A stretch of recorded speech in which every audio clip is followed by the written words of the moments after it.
The Detroit Pistons season is right around the corner, and today we're going to be discussing some fiery, some burning hot takes that you guys sent in for today's episode of the Locked On Pistons podcast.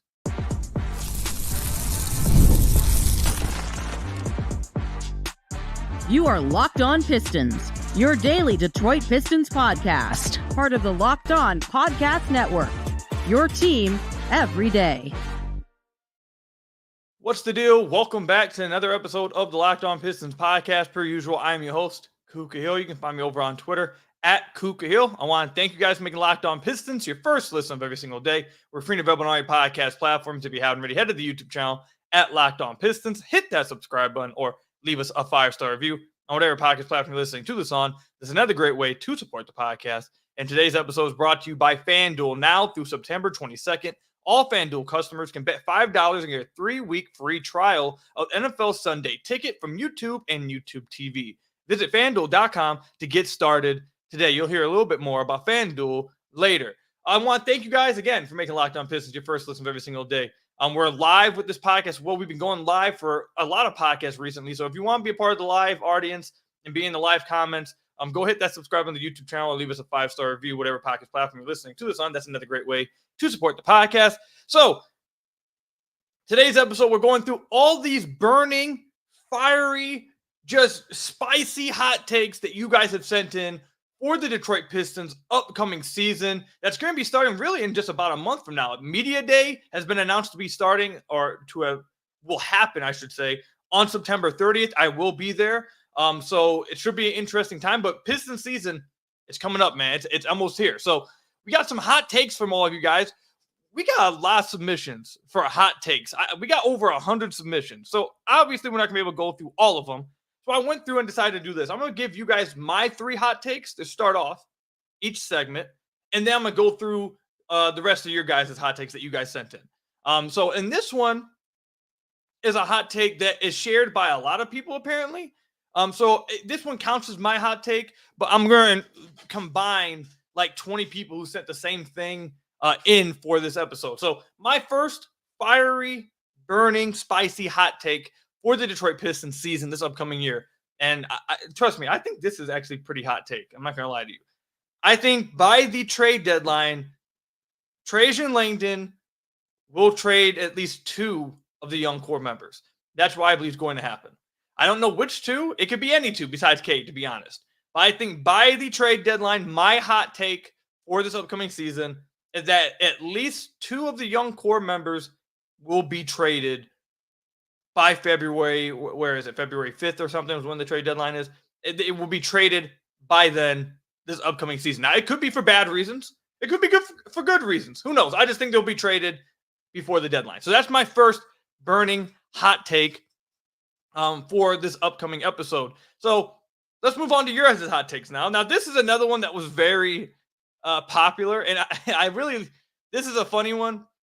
A lot of you guys, and when I say a lot of you guys, I mean a lot of you guys, said Ivy will make Koo a fan by the end of this upcoming season. Hashtag hot take.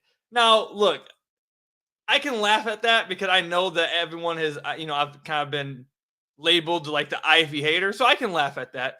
But look, I really would be, I would be ecstatic if Ivy was able to, prove me wrong this upcoming year, really take this step forward and improve quicker than I think he can improve.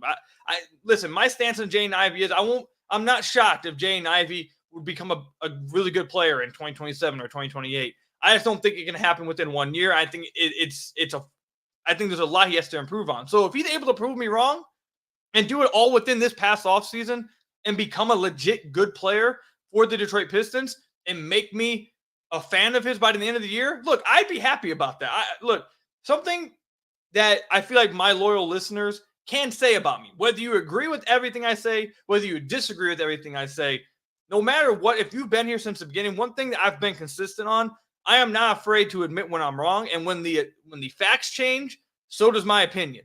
So if Ivy improves this upcoming year and shoots better from beyond the arc and shoots better at the rim, or, improves his game, I have no issue with coming on here and saying, hey, Jaden Ivey improved. He's proved me wrong. I have no issue with doing that. I did the same thing with Isaiah Stewart. So we'll see how it looks this upcoming year.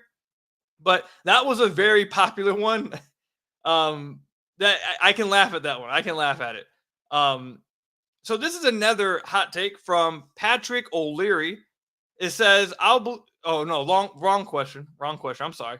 This one's from Alan Humphrey, and this one's kind of a pessimistic one. This is a tough one. This one happens. I think it might just Detroit might just burn down. He says Pistons will go 19-63, and Cade will request a trade. My God, that is definitely a fiery hot take.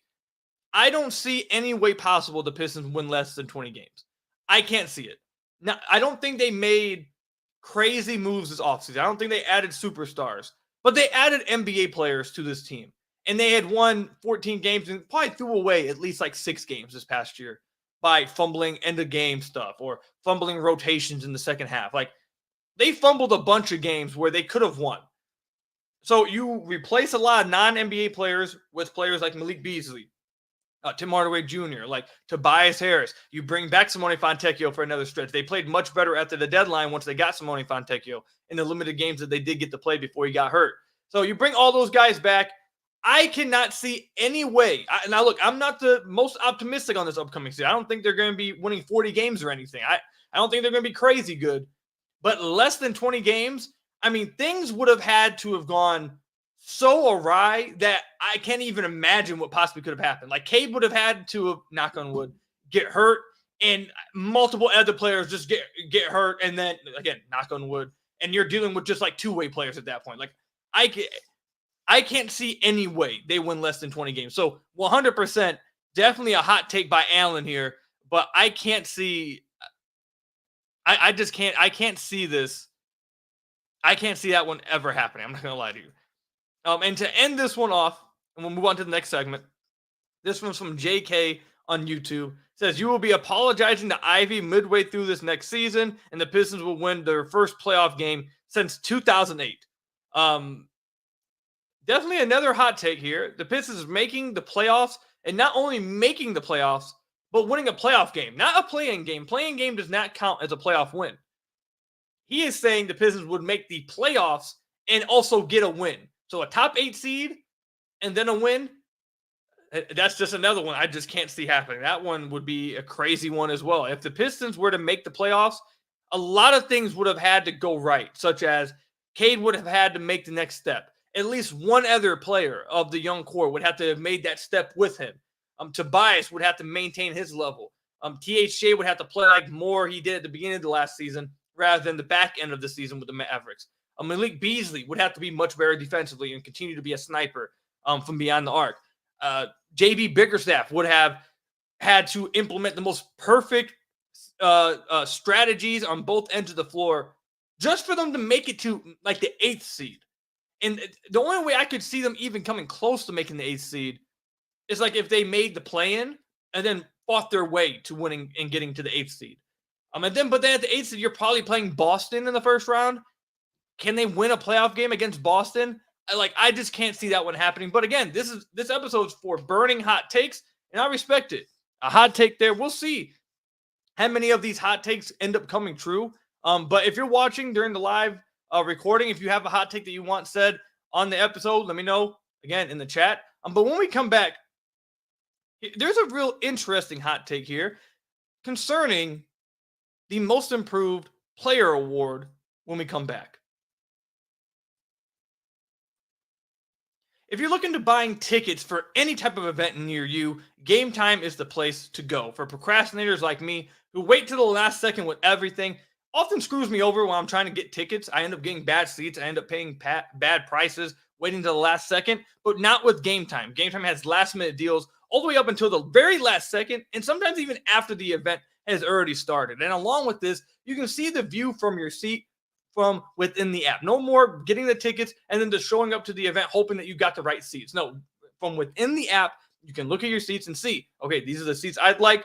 These look really good. Oh, nope, not the greatest seats. Let's go ahead and check out something else. Along with this, they have a lowest price guarantee, or Game Time will get or credit you 110% of the difference in your purchase. It's also covered with the most flexible customer service policy in the ticketing industry. Download the Game Time app and create an account and use code LOCKEDONNBA for $20 off your first purchase. Terms apply. Again, create an account and redeem code LOCKEDONNBA for $20 off your first purchase. Download Game Time today. What time is it? Game time. So I want to thank you guys again for making Locked On Pistons your first listen of every single day. We're free and available on all your podcast platforms. If you haven't already, head to the YouTube channel at Locked On Pistons. Hit that subscribe button or leave us a 5-star review on whatever podcast platform you're listening to this on. That's another great way to support the podcast. So, and also before we move on with the hot takes, the last few episodes, I've really enjoyed them.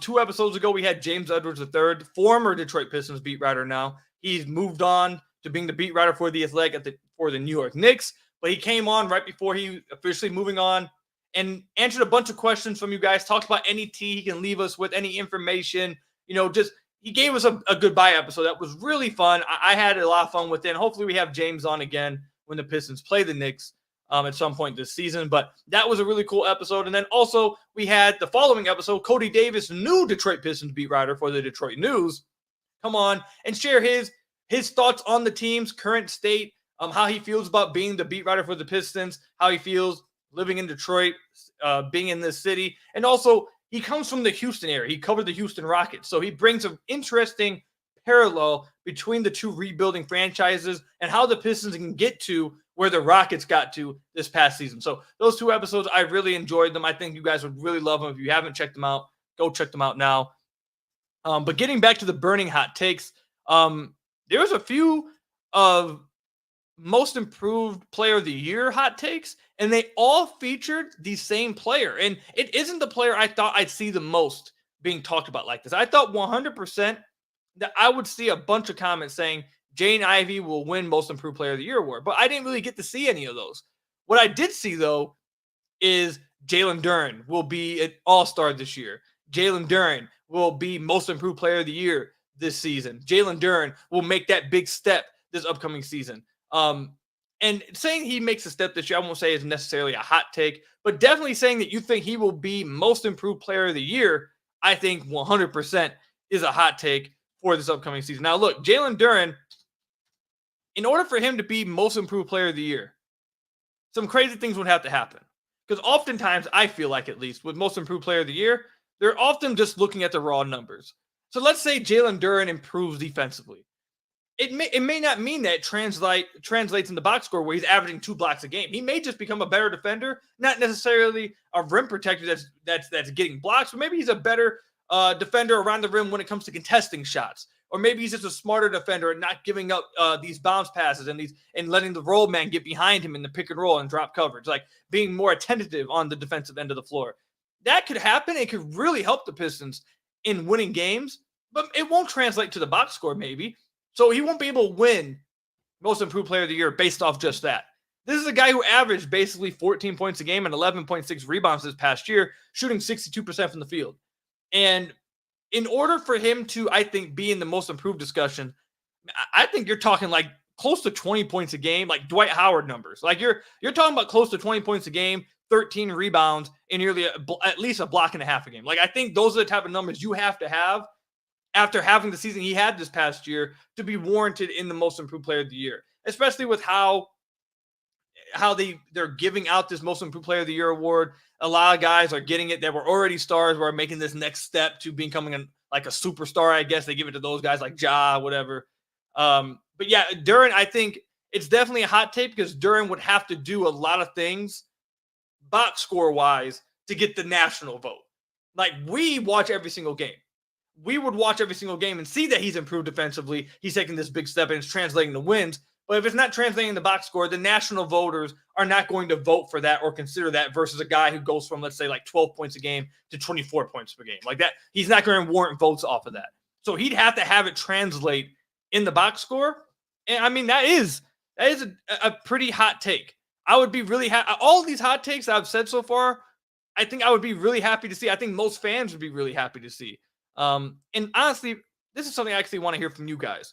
From all the hot takes that you guys hear, comment down below which one you think you've heard that is the most realistic to happen. Which one do you think that I've said so far by the end of the episode is the most realistic one to happen?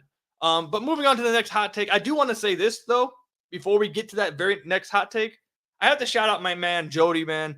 Jody has been here since the very first day, since we first took over Locked On Pistons. First listen every single day. Jody, you're my guy, man. I appreciate it so much. Every single day, listen to every single episode, ever since the first day. First day I took over Locked On. I really appreciate the support. But moving on. Next hot take. This one's from, and we got a lot of these on YouTube. So again, if you're not subscribed on the YouTube channel, hit that subscribe button and go to the community channel, and you'll be able to communicate with a lot of our community over on there. This one's from Julius Irvin on YouTube. It says, Cade will average 26, 5, and 8, make the All-Star game and All-NBA third team, because he will lead the Pistons to the play-in as an 8 or 9 seed, make the playoffs after having a great play-in performance, scoring 35 or more points to lead us to victory. First of all, that's a pretty lengthy hot take. That's first. Second, I mean, I think out of all the ones, and maybe people are going to say I'm biased because obviously I believe in Cade, but I think this one's probably, the first half of this one was the most realistic one I've said so far. That Cade can be 26, 5, and 8 and make an All-Star game. I don't think that's too crazy to think he can do. He averaged 23 this past year. He improves at getting to the line a little bit more. He adds like 2 to 3 attempts a game. He improves as a finisher around the rim. And that's right there. It's like 3 points a game that he can add to. He becomes a little bit more efficient from the floor. Like, I definitely can see the pathway to Cade averaging 26 plus points per game this upcoming year. I can see that. This requires finishing around the rim a little bit better and drawing more free throws, really. I think that's what it comes down to. And I can see him playing well enough to make an All-Star game. So I don't think that's necessarily too crazy hot. However, all NBA third team, you have to have some team success to do that. And that's a top 15 player in the NBA. So if he makes that type of leap, the Pistons are really cooking. In just one offseason, that would be quite the leap. And also, if the Pistons would, again, make the 8th seed in the East after the season they had last year, that has to be, if for the Pistons to go from 14 wins to the 8th seed without any major changes, I think that would have to be probably, I haven't looked into it, but I just have to assume, probably the greatest improvement year over year by any team that finished last before. Like outside of teams like the Boston Celtics, like 15 years ago, or how long ago was it now? 17 years ago? My God, I'm getting old. Where the Pistons, or not the Pistons, with the Celtics made all those trades for, Ray Allen and KG, whatever. Outside of making big moves to improve your team, the Pistons haven't really made big moves. So of last place teams who haven't made that many moves to just make that type of leap in one offseason, that would have to be the greatest improvement year over year, maybe in the history of the NBA, to be honest. So I think that's definitely a scorching hot take, and we'll see if they're able to do it. In order for them to do it, though, Cade would have to be a top 15 NBA player. That would have to be a must. Cade would have to make that jump into legit borderline superstardom for them to be able to pull that kind of thing off. So we'll see if he's able to do it. This one's from Twitter, from Daniel. He says, Holland will not be a Piston by the trade deadline. Now, look, this is something I actually floated out a few episodes ago. Not because I think it's going to happen, not because I'm predicting it to happen, but someone asked me a few episodes ago, what's unlikely but most realistic unlikely move? It's not likely, but it's not just so far-fetched that it's impossible. And I said the most unlikely trade I could see happening is around the deadline. The Pistons are playing well. Ron Holland isn't really playing that much. And a team comes to the Pistons hey, we'll give you this star or X all-star to really push you over the hump and really make a run for middle of the pack in the East. And give us the young player that you're not even playing that much in Ron Holland. That's a trade that I don't think is going to happen. I don't think it's incredibly likely, but it's not completely impossible either. It's I can see it. I just don't think it would happen. I can see it though. So definitely a hot take. If the Pistons when's the last time the Pistons traded? When's the last time the Pistons traded a first round pick the same year they drafted said pick? I think the closest I can remember is, actually, I might be wrong with that. I was going to say Brandon Knight, because they traded Brandon Knight rather early into his career, right? For B. Jennings. Let me look that up. Let's look up Brandon Knight. It's as simple as this. Brandon Knight played 2 years. After his second season, they got rid of him. I can't remember the last time the Pistons like drafted someone in the first round and got rid of them within 1 year. It's just something that doesn't happen often. So definitely a hot take. And we'll see, man. I don't think they would do it, but if they're rolling and an offer comes that's offered them a star to really push them over the edge, I mean, I wouldn't view it completely impossible. So, but when we come back, I'm telling you, there's like 70 more inputs here or submissions for these hot takes. You guys must really like the hot takes. We'll get to some other ones, such as, is it possible that Bobby Klintman gets more minutes than Ron Holland this upcoming season? You've heard us talk about FanDuel quite a lot in this podcast. It's America's #1 sportsbook. Well, we have something a little different for you. Now through September 22nd, all FanDuel customers can bet $5 and get a 3-week free trial of NFL Sunday Ticket from YouTube and YouTube TV. Then with the YouTube TV base plan, you'll be able to watch every single regular season Sunday afternoon out-of-market game. All you need is a Google account and a current form of payment, and you can cancel at any time. For those of you guys who are involved in fantasy football, you're probably not drafting just your hometown team. If you're doing that, you're probably losing. You're drafting guys outside of the market, and you need to be able to watch them to know, are they playing well? Why aren't they getting me points? Do I need to trade them? All that kind of stuff. And this right here can help you. Again, now through September 22nd, all FanDuel customers can bet $5 and get a 3-week free trial of NFL Sunday Ticket from YouTube and YouTube TV. Just visit FanDuel.com and download America's #1 sportsbook. So I want to thank you guys again for making Locked On Pistons your first listen of every single day. We are free and available on all your podcast platforms. If you haven't already, head to the YouTube channel at Locked On Pistons. Hit that subscribe button or leave us a 5-star review on whatever podcast platform you're listening to this on. That's another great way to support the podcast. Pistons season, man, it's right around the corner. It's coming up faster than you think. Like, I think, what is it, a week and a half from now, we'll be at Media Day. Less than a month, I believe, we'll be having preseason games, right? Preseason games are in the middle of October. So we're less than a month away from preseason games. Training camp's coming up.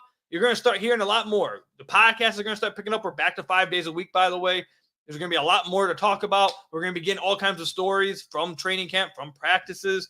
Hopefully, I believe I'm going to be in the building a little bit more this year and going to have a little bit more access this upcoming year. So I'll be able to bring you guys a lot more insight and different thoughts coming from that point of view.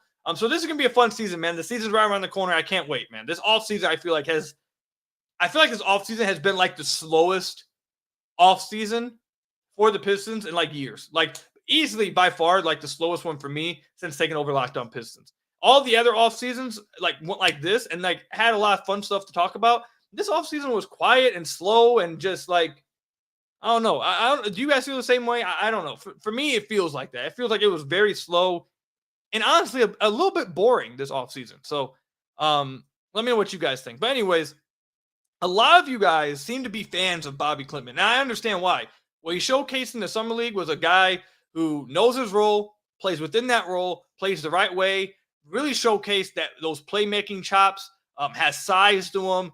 A little bit of an older prospect, not super old, but definitely like older than Ron Holland. And that has led a lot of people to have asked me, or not asked, but to have made the hot take that Bobby Klintman this upcoming year has a better chance of getting minutes than Ron Holland. And I'm not going to lie to you. I don't know if that's as scorching of a hot take as people may think. And for this reason only. Ron Holland, isn't he the youngest player in the NBA? He was the youngest player drafted. He is extremely young. Not only is he extremely young, he's 19 years old right now. Just turned 19, I believe, last month. He is extremely young and extremely raw. So the Pistons, I'm going to assume, are going to try to bring him along slowly. Now, unless he shows up in training camp in preseason and just forces their hand, which is completely possible. We've seen it happen before. And over the last 4 years, we've seen the Pistons play all of their top picks immediately. Now, that was a different regime, but take that for what it's worth. It's certainly possible Ron Holland forces them to give him minutes. I just think the likely scenario is a guy that young, that's that raw, that needs to develop. They're going to take him slowly, especially with how Trajan's spoken about this upcoming season, how he's spoken about like this retool, I guess you want to call it. He sounds like a very patient person, especially with his own guys. Again, I'm going to say that again. With his own guys, I think he's going to be incredibly patient. So I wouldn't be shocked if Ron doesn't play much at all. However, Bobby Klintman, I think let me not say I think he has a better chance. I would not be shocked, I would say, if he does get minutes sooner than Ron Holland for two reasons. One, he's older, has more experience, so he should be more ready-made to play on an NBA floor. Two, he has more experience to where the lights shouldn't seem as bright as it would to a 19-year-old kid in the NBA. Like it should, especially when that raw. Like that shouldn't be the case. That's one. Two, Ron it's kind of like the same thing with Asar this past year, but they were going to play Asar immediately no matter what, just because of how good he was defensively instantly. And I've said before, I just think Asar is a different level of prospect than Ron is. But it's kind of like in that same like ballpark of they are unique players where I don't feel like you can just plug and play them. You can't just throw them on the court and say, here you go, do whatever. Like you saw that a little bit in the Summer League, and it led to some tough play from Ron. When they started using him in the role a little bit more and started using him with purpose in the half court, he looked a lot better. But there's a unique situation you have to play him in. Whereas Bobby Klintman, I mean, his theoretical role is just a 3-and-D guy with playmaking chops, with what we saw from Summer League. A guy at 6'10" who can spark the ball from beyond the arc, can hold his own defensively, can make the right read off ball, playmaking wise, can make quick passes, and from what we've seen in Summer League, has quicker processing than a lot of people thought when it comes to playmaking. There's a guy that makes all those plays. I don't think there was one time in Summer League where it looked like he was trying to do something he couldn't do, or he was trying to do something or press the issue. At all times, he was just playing within himself. And I've said this for years on this podcast, for numerous young players the Pistons have drafted and throughout the NBA, the guys who get paid, the guys who are the best role players in the NBA, the ones who have long careers, is because they understand who they are, they understand what their strengths are, and they understand that the NBA is a league full of role players. Everyone has a role. Not everyone is meant to be the superstar that dribbles, and tries to do all this extra stuff. The Boston Celtics just won a championship because they had elite role players everywhere. The Denver Nuggets won the championship 2 years ago because they had elite role players everywhere. The NBA is full of role players. So guys who can easily fit into a role and understand who they are and not try to be more than what they are and make those mistakes, they're liked more. They get played more. They get paid. So that's why I believe that saying that Bobby playing over Ron this upcoming year wouldn't be shocking to me. Because I think he probably has an immediate role that he can just slide into. And like if they need him to play, if they need a 3-and-D guy out there, like you could probably play Bobby and see what he has and feel comfortable with it happening. Whereas Ron, like I said, it's not that Ron's worse than Bobby. I'm not saying that. He has a more of a unique skill set. He is a more talented player, but it's in unique ways. And you can't just throw him on the court and put him in the corner like they did Asar this past year, or you're going to see him struggle. You can't just give him the ball and say, "Here, go do whatever you want." He's going to struggle. You have to be smart and creative with how you use him, especially this early in his career. A few years down the line, that won't be the case. But early in his career, he needs a lot of help from his coaching staff, from the lineups that he's on the floor with. And there's nothing wrong with that. But I think that's why I wouldn't be shocked if Bobby played over Ron Holland or got minutes. Let me not say played before or play over. Got minutes before Ron did this upcoming year. So the last one we'll do here, because like I said, guys, you guys sent in like over 100, and there's no way I can get through all of these. If you guys want me to make another episode of just going through all your guys' hot takes, you guys got to let me know by liking the video, liking the podcast, giving us a 5-star review, or commenting in the comment section down below, or let me know on Twitter if you guys want me to. That's how I know if you guys like a segment, if you guys like an episode idea, like you guys just got to let me know. But we'll wrap it up with this one right here. I just lost it. Where'd it go? Oh, this one's from Michael David. Says there's going to be a stretch where y'all go on a winning streak because Tim Hardaway Jr. got blazingly hot from 3, and he'll all be smoking mirrors after 5 and 10 games. Sounds like someone who's a Dallas Mavericks fan. I'm going to assume it's a Mavericks fan because your profile picture is Kyrie Irving with sunglasses on. So I'm going to assume that is the case. However, I said this hot take because Tim Hardaway Jr. having one of those stretches could flip the Pistons season.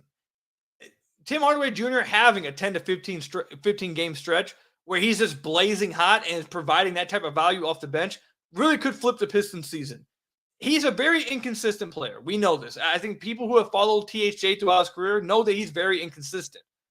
However, for a team like the Pistons that struggled as bad as they did this past year and didn't have no impact off the bench and didn't have shooting like that, struggled spacing-wise, if THJ has a 15-game stretch where he's shooting 45 plus from deep and the Pistons are able to win, let's say 7 of those games in that stretch because of it, those are an extra 7 wins that you didn't get this past year, and that could, for a team on the margins like the Pistons, that could really flip a season. That type of stretch can flip a season for them.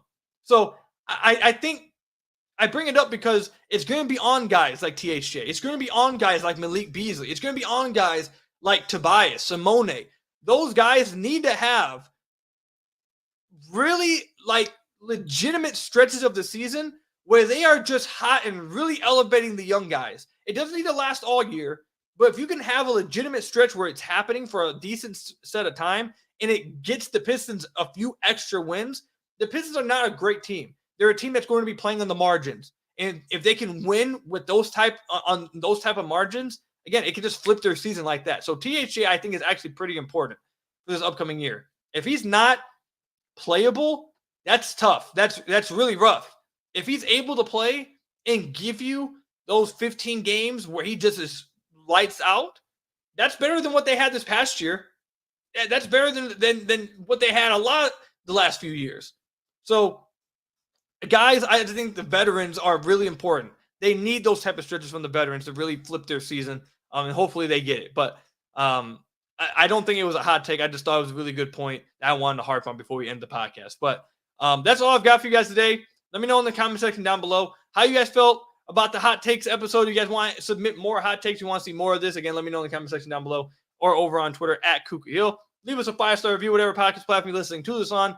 That's another great way to support the podcast. And until next time, I'll see you guys later. Thank you guys all who have been tuning in to the live recordings. I appreciate all of you guys' support. If you guys want to be in one of those, hit that subscribe button and hit that notifications button, and you'll be notified anytime we go live. But until next time, I'll see you guys later. Stay safe out there. Until next time, peace out.